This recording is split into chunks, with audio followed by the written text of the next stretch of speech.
Bueno, pues vamos a hablar hoy de generalidades sobre el implante coclear. El, ah, para esto vamos a empezar un poco platicando sobre qué es la audición, cómo funciona el oído, qué es lo que realmente el oído hace y qué sucede para que podamos a lo mejor no escuchar como deberíamos. Para todo esto, pues lo primero que hay que saber es que el sonido es vibración, ¿no? Son cambios de presión atmosféricas que, eh, que suceden en el aire que nos rodea. Aquí podemos ver una animación en donde podemos ver esas fluctuaciones de presiones. Hablamos que el sonido son secuencias, pues, de condensación y rarefacción. O sea, momentos en donde el aire se comprime y momentos donde el aire se descomprime, ¿no? Condensación, rarefacción. Y eso pues se parece a un poco a una ola en el mar, ¿no? Que van fluyendo y eso es lo que hace las ondas sonoras, por eso se llaman ondas sonoras. Si se fijan en la animación, las partículas en sí no se están moviendo de su lugar. Lo que está cambiando es si se acercan o se separan de otras. Entonces, lo que se está propagando, que es el término que usamos para hablar de cómo el sonido va pasando, va fluyendo a lo largo del medio, lo que se propaga es la energía, no las partículas. Eso es una diferencia importante con la luz, que sí son partículas, fotones, los que vamos a detectar. A lo mejor han visto una onda sinusoidal como esta, como representando al sonido. Y es que esa onda la usamos, esa gráfica la usamos para representar el sonido porque es una gráfica de presión contra tiempo y nos habla de cómo va presionando, va fluyendo esa secuencia de condensación, que es cuando aumenta la presión, y rarefacción, que es cuando disminuye. Y eso es lo que va pasando con el tiempo. Ahora, todos nuestros sentidos lo que hacen es darnos una representación de las cosas, de los fenómenos físicos de nuestro alrededor, ¿no?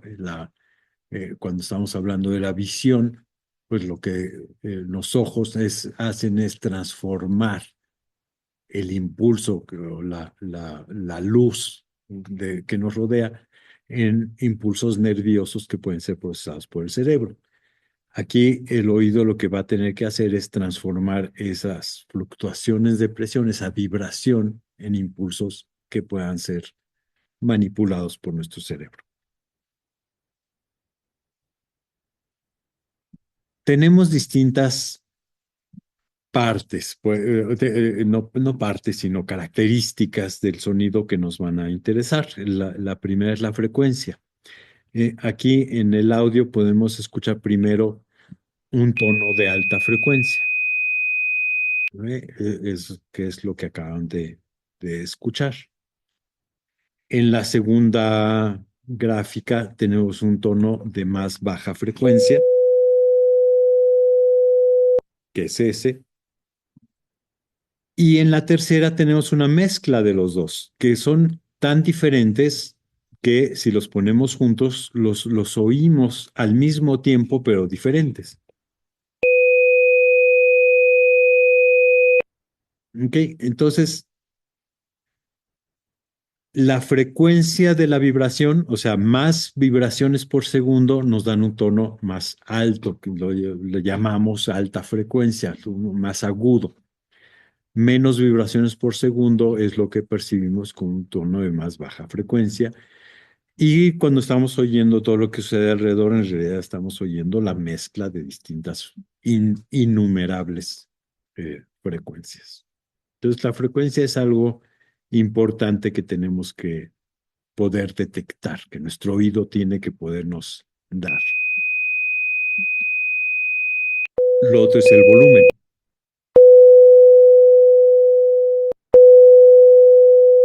Entonces, ahí lo que están escuchando es como una onda sonora empieza de alto volumen y va disminuyéndose hasta desaparecer. Aquí lo que estamos viendo es la amplitud, no cuántas ondas hay por segundo, sino qué tan altas son esas ondas. Eso es lo que nos habla es de la intensidad del sonido. Nuestro oído también nos tiene que dar esa información para que podamos detectar, para que podamos distinguir una onda de otra.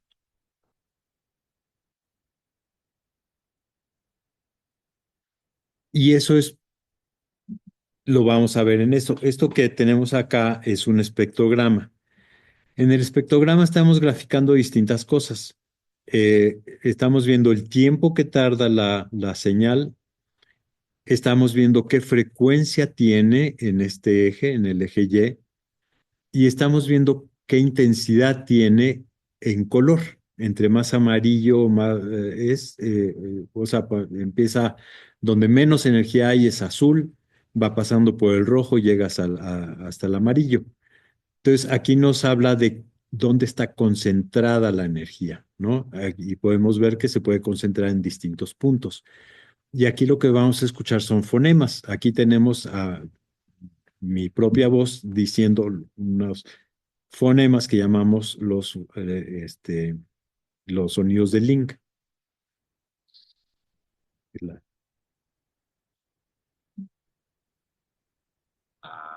S, ¿Ok? U, Entonces podemos ver que la I, diferencia entre una M, S, U, A, I, Sh. M, A y Sh es qué mezcla tienen. Es como los colores. Si yo agarro azul y lo mezclo con amarillo, me va a dar verde. Si le pongo mucho amarillo, me da verde canario. Si le pongo mucho azul, me da verde olivo, ¿no? Pero si me pueden poner los cinco, pueden ponerme azul, verde, olivo, verde, verde canario y amarillo, y lo identifico como distintos colores. Así son los fonemas. La, qué tanta mezcla tiene de un sonido u otro nos da la diferencia entre una S, una U, una I, una M, y eso es lo que necesitamos para poder entender la voz.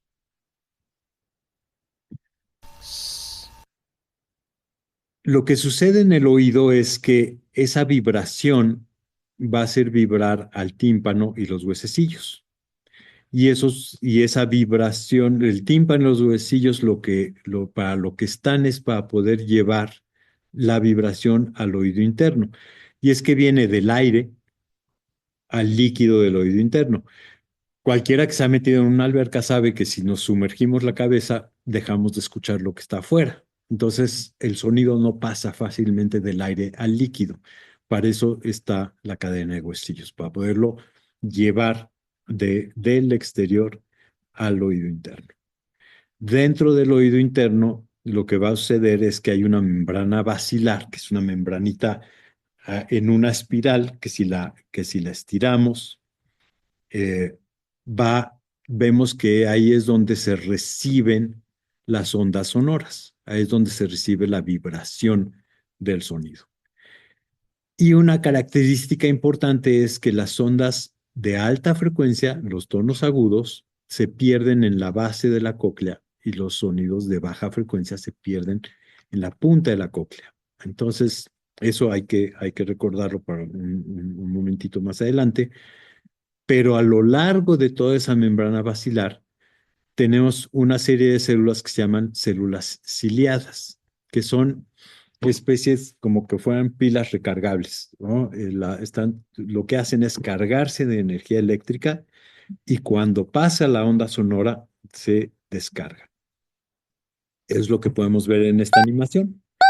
O sea, en el momento que vibra la membrana basilar, la célula ciliada interna, en este caso, causa una descarga eléctrica. Aquí es donde la vibración mecánica se está convirtiendo en impulsos nerviosos. Esta es la parte central del oído. Todo lo demás fue cómo hacer llegar el sonido ahí para que ahí es donde se pueda convertir en impulso nervioso. Los impulsos nerviosos son eléctricos.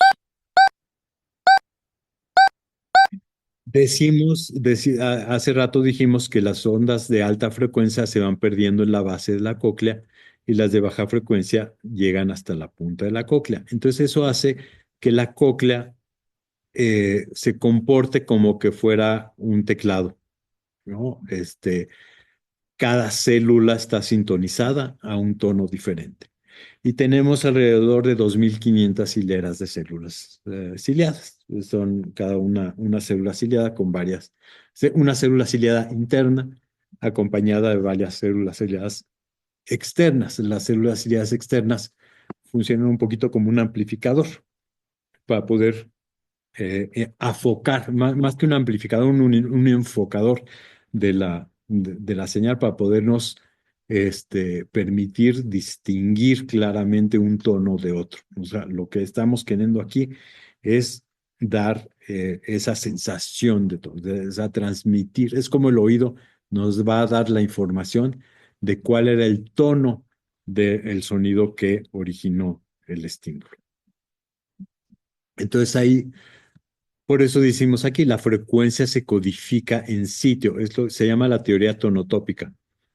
Y pues es una teoría ya muy bien fundamentada, ¿no?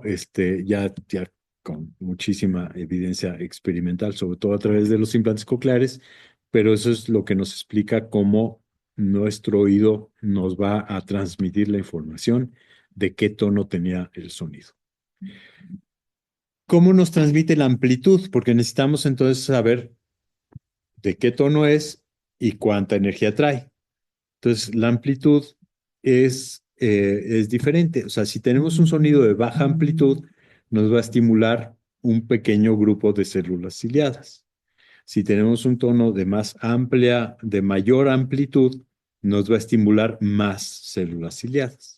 Aquí tenemos en la pantalla cómo se ven dos tonos de distinta amplitud, pero que se siguen percibiendo como dos tonos diferentes, como el que puse al principio, que teníamos uno de alta frecuencia y uno de baja frecuencia, y cuando los poníamos juntos oíamos los dos al mismo tiempo, pues esa sería la explicación en una microfotografía de las células ciliadas. Esto es una fotografía con microscopio electrónico de células ciliadas en una cóclea y la célula ciliada interna es la que recibe esa información de distintos tonos.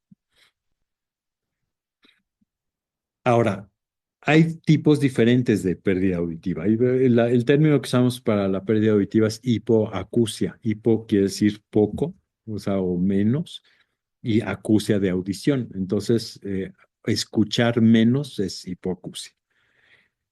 Y la hipoacusia puede ser conductiva o puede ser neurosensorial. En el esquema estamos viendo una hipoacusia, todo lo que puede causar una hipoacusia conductiva. O sea, si se perfora el tímpano, si se endurecen los huesecillos, si el oído medio se llena de líquido, como pasa sobre todo en niños pequeños. Todo esto que nos va a hacer es una barrera evitando que el sonido entre al oído interno. Pero el oído interno está bien. Entonces, en un momento dado, si tenemos una onda sonora que quiere entrar al oído interno, pero tiene esa barrera, pues va a entrar, pero disminuida de intensidad. Pues la persona que tiene una hipoacusia conductiva sí escucha, pero escucha más bajito. ¿Cómo podemos compensar eso? Pues curando lo que esté causando el problema en el oído medio o amplificando el sonido. Si amplificamos la onda sonora, pues entonces va a llegar al oído interno como debería y eso nos va a dar una audición pues muy semejante a la normal, digamos una persona que usa aparatos auditivos, pero que tiene una pérdida conductiva. Ahora, hay pérdidas que son sensorineurales, que no, el problema no es que el sonido no llegue a la cóclea, el problema es que la cóclea, esas células ciliadas tan importantes, que son las que convierten el sonido en impulsos nerviosos, esas células están dañadas. Esas células no pueden recibir, o sea, reciben el sonido, o sea, a la intensidad que deberían de recibir, pero no responden a él porque están dañadas.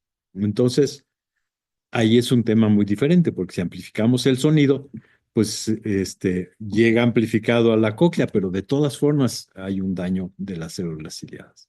Entonces, ¿qué es lo que sucede en ese momento? Regresando a esta eh, eh, eh, gráfica, en esta foto donde veíamos las células ciliadas externas, entonces, lo que vamos a ver es que si yo tengo un sonido que tenía que estimular esa célula y esa célula no está, lo que hago al amplificar es estimular las células de alrededor.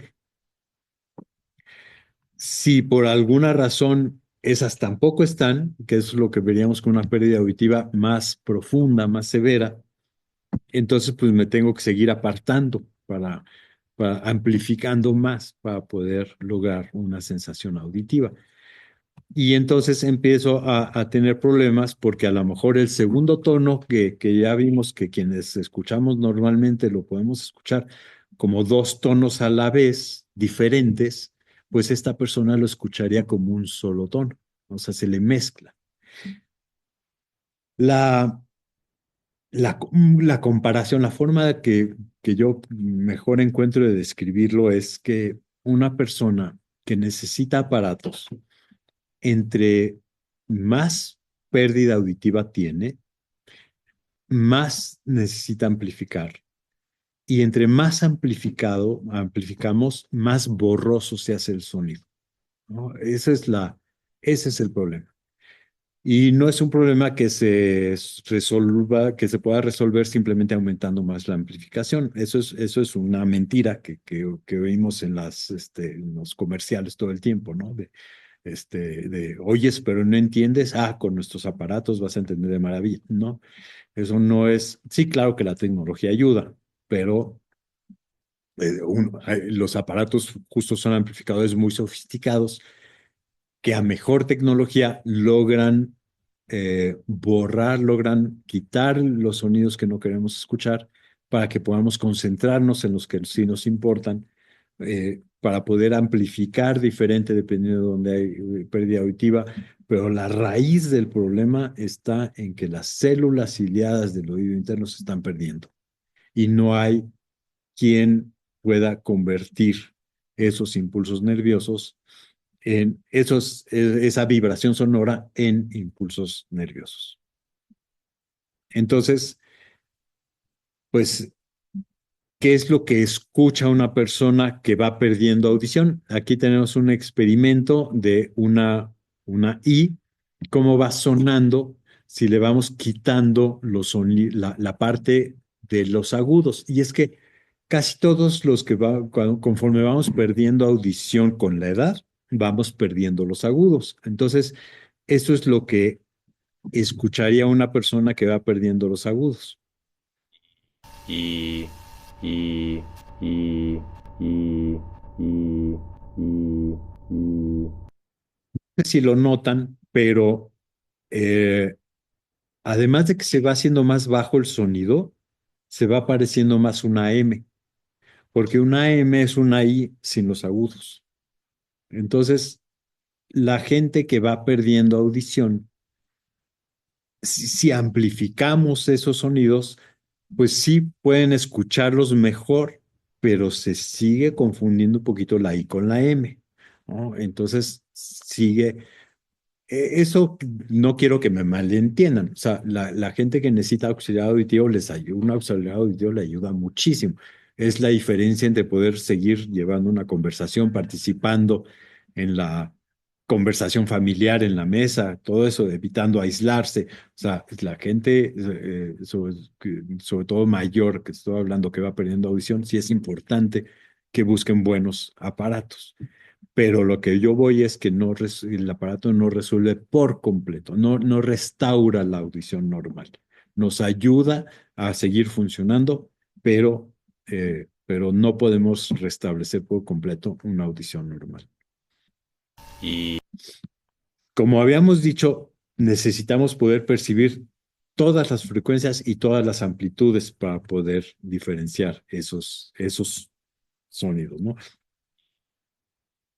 Aquí podemos ver, es justo lo que acabamos de ver, cómo esto es la I, es acá, y cómo si le vamos u, quitando estos agudos, se va y, convirtiendo en M. a, sh. Entonces, ¿qué pasa con una persona? Va perdiendo cada vez más audición y llegamos al grado de lo que se llama la hipoacusia profunda. Pues un niño que nace sin poder escuchar, con un grado de pérdida auditiva de ese nivel, no aprende a hablar. Un niño en esa situación puede vivir toda su vida sin comprender realmente mucho de lo que pasa a su alrededor. Es muy difícil que aprendan a leer.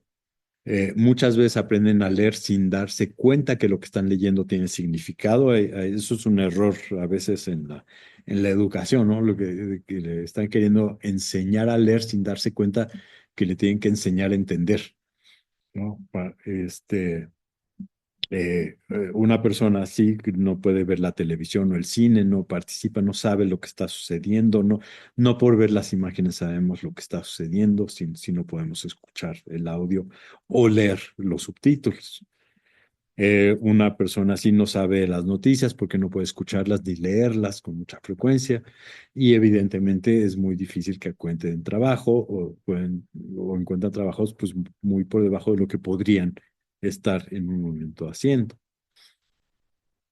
Un adulto que va perdiendo la audición, poco a poco va perdiendo el habla, se va distorsionando la audición. El, Eso ya a grados mayores, pero antes de eso aumenta mucho el riesgo de demencia y enfermedad de Alzheimer y cosas así. Eso es algo que en los últimos años hemos estado muy conscientes después de varios estudios que lo han demostrado. Una persona en edad productiva que pierde la audición, pierde su trabajo, pierde la posibilidad de aplicar sus conocimientos. Tenemos pacientes eh, que recién terminada la carrera pierden la audición y pues se coarta toda su posibilidad profesional si no se hace algo, que afortunadamente sí se puede hacer algo, ¿no?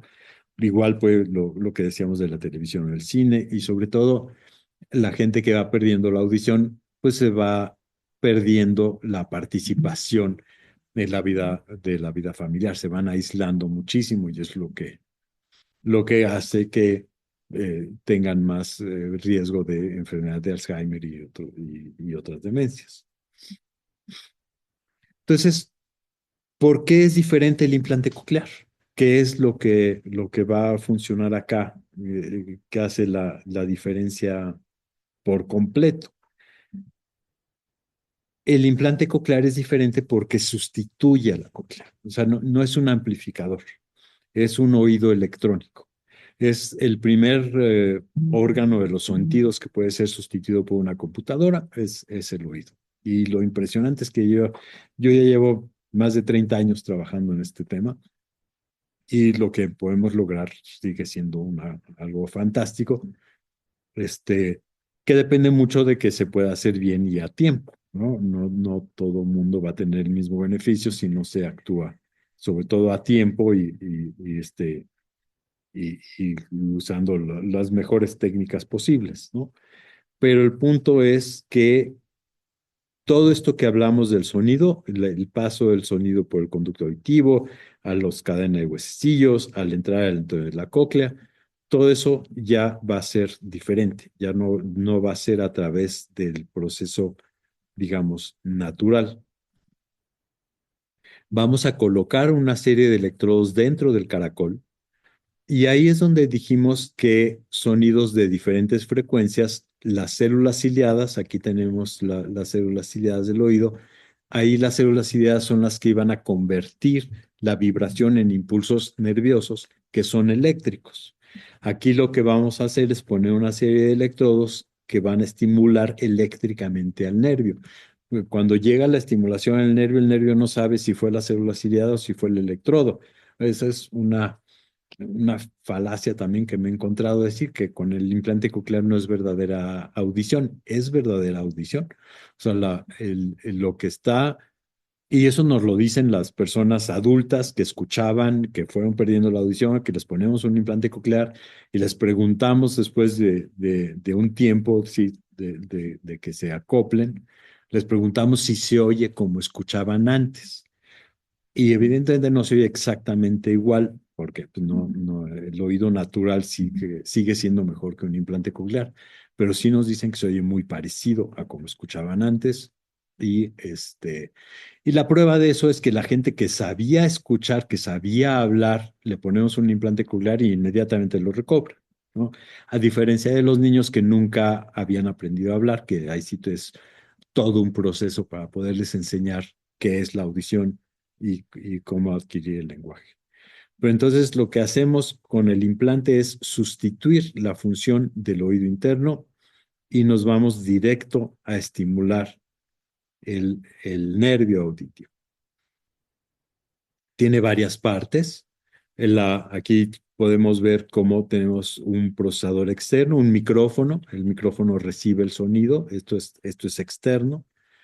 Eh, Hay un procesador que tiene que analizar ese sonido. Todo esto que dijimos de medir qué frecuencia es y qué intensidad, pues lo va a hacer una computadorcita que tenemos en la oreja y va a mandar la información a una antena.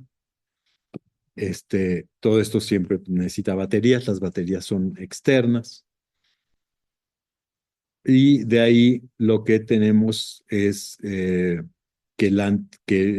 que la antena va a mandar la información a la parte interna. Tenemos dos sistemas diferentes, o sea, el que acabamos de ver la diapositiva previa, que es montado en la oreja, o como estos que van en un solo módulo, que se adhieren al cráneo, pero se adhieren por un imán. Eso se quita y se pone simplemente quitándoselo y poniéndolo. No es que esté permanentemente adherido. Entonces, aquí tenemos la oreja y el aparato, cómo el aparato recibe el sonido, genera la señal digital que manda a la parte interna.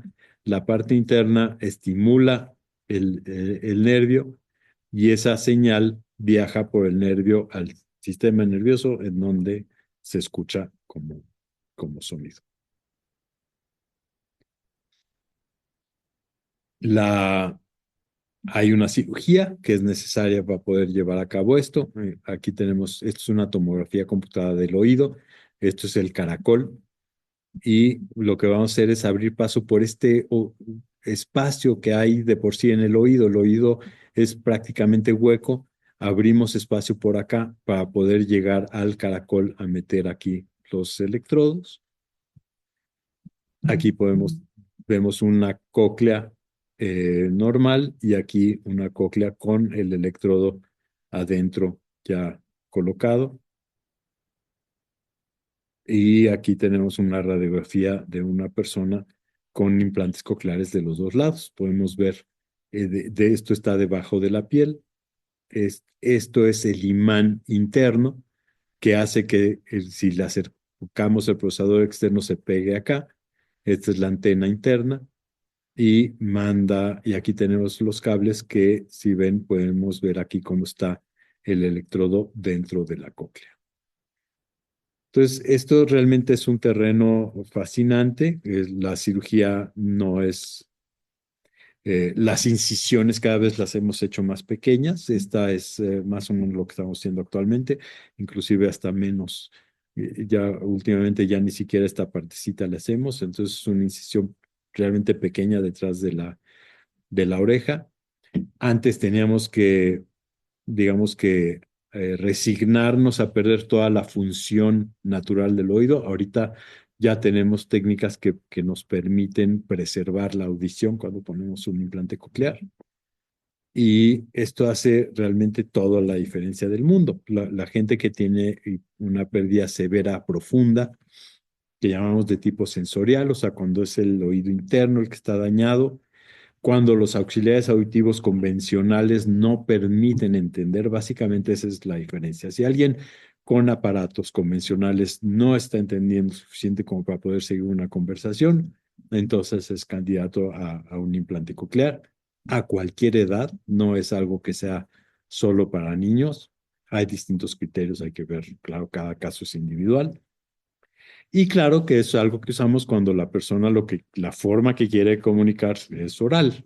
Hay gente que ya está perfectamente bien adaptada al lenguaje de señas y no es algo que buscaríamos en ese caso.